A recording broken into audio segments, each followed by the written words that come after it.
Hey guys, what's going on? Welcome to the video. In this video, I want to talk about what primarily Donald Trump said at the Bitcoin 2024 conference. I'm going to go through the highlight videos of his speech, and then I'll comment what I think about it when something comes up to comment. This afternoon, I'm laying out my plan to ensure that the United States will be the crypto capital of the planet and the Bitcoin superpower of the world, and we'll get it done. If crypto is going to define the future, I want to be mined, minted, and made in the USA. It's going to be. It's not going to be made anywhere else. And if Bitcoin is going to the moon, as we say, it's going to the moon, I want America to be the nation that leads the way. And that's what's going to happen. No, you're going to be very happy with me. You're going to say he's the greatest guy. So, do I have a problem with the United States being the leader in mining? No, I think that's totally fine. Some country has to be the leader in mining. Should all Bitcoin mining happen in the US? I think that's a little bit too centralized, and I would prefer that other countries contribute to the mining, not just have it all be in the United States. I pledge to the Bitcoin community that the day I take the oath of office, Joe Biden and Kamala Harris's anti-crypto crusade will be over. It will end. It'll be done. The moment I'm sworn in, the persecution stops and the weaponization ends against your industry. And as long as I'm in the Oval Office, Elizabeth Warren and her goons, and she's very nasty to you, she hates your people, she hates everything about you, will keep their hands off Bitcoin. They're going to keep their hands off crypto. They're going to let it grow. So he clearly got the talking points about what the Bitcoin and crypto community want to hear, that Elizabeth Warren and her literal war against crypto, that is the platform that she ran under. Literally, we're creating an anti-crypto army. So yeah, he's coming and telling the Bitcoiners what they want to hear, that if he gets to be president, all of this extreme anti-Bitcoin, anti-crypto rhetoric and legislation will not be there anymore. Day one, I will fire Gary Gensler and appoint a new SEC chairman. I didn't know he was that unpopular. Let me say it again. On day one, I will fire Gary Gensler and will appoint a new SEC chairman who believes America should build the future, not block the future, which is what they're doing.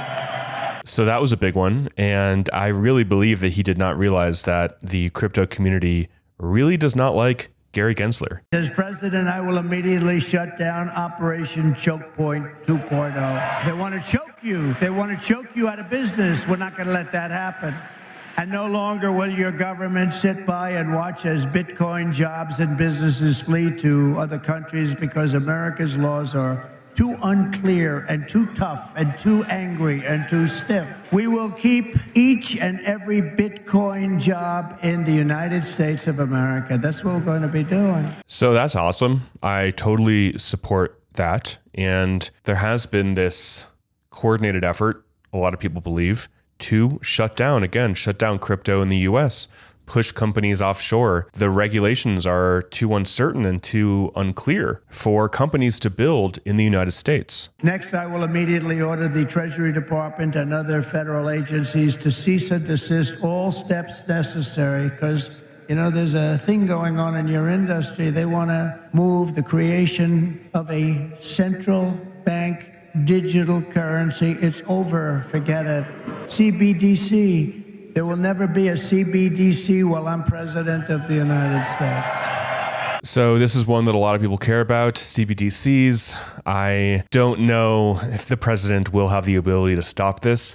Maybe they will, maybe they won't, but it's definitely a good talking point. As part of our effort to provide regulatory clarity, we will create a framework to enable the safe and responsible expansion of stable coins. Do you know what a stable coin is? Does anybody know? Please raise your hand. Allowing us to extend the dominance of the US dollar to new frontiers all around the world. America will be richer, the world will be better, and there will be billions and billions of people brought into crypto economy and storing their savings in Bitcoin. So that's the way it is. That's pretty much the way it is. Those who say that Bitcoin is a threat to the dollar have the story exactly backwards. I believe it is exactly backwards. Bitcoin is not threatening the dollar.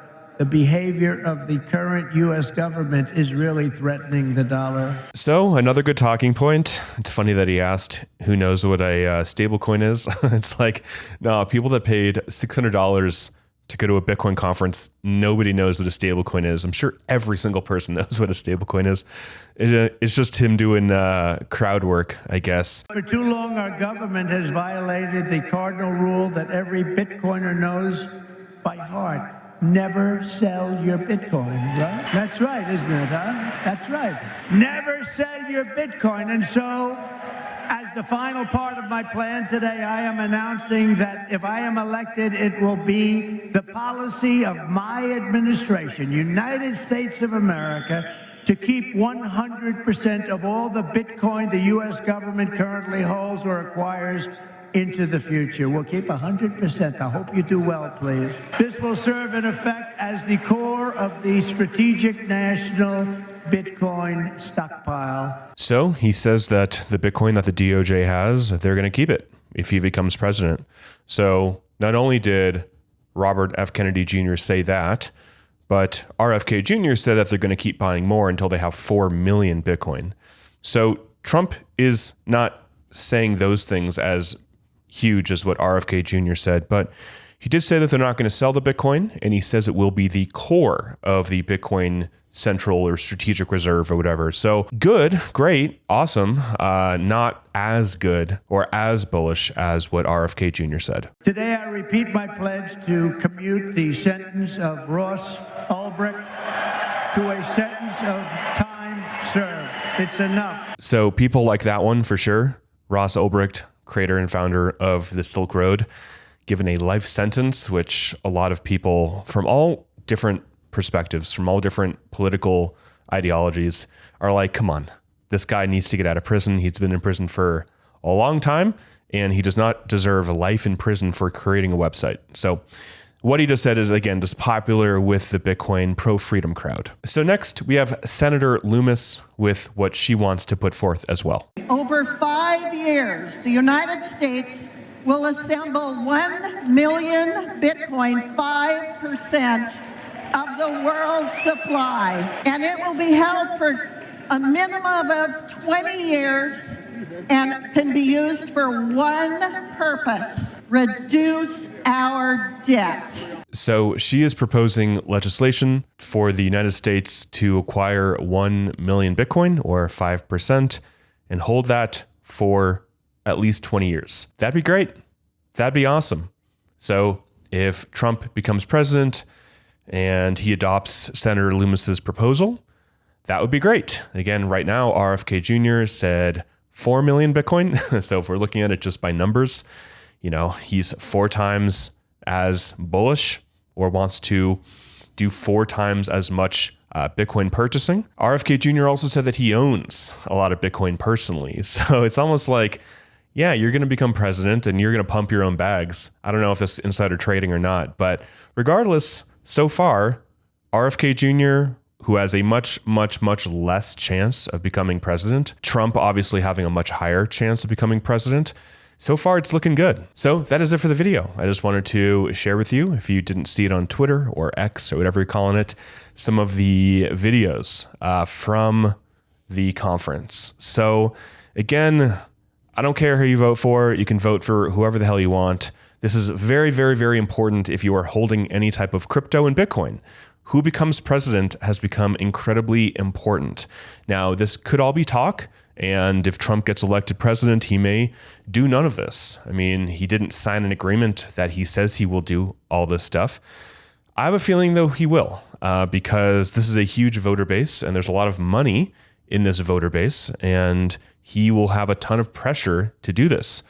Now, we'll see what happens, though. In the comments, feel free to let me know if you think he will actually do what he says, or if this is just him running his mouth, being a stand-up comedian, and being an amazing person at crowd work, right? Basically telling people what they want to hear. Let me know in the comments below what you think about this video. And that's it for the video, guys. Hope you guys are doing well. Until next time, talk with you soon, and bye for now.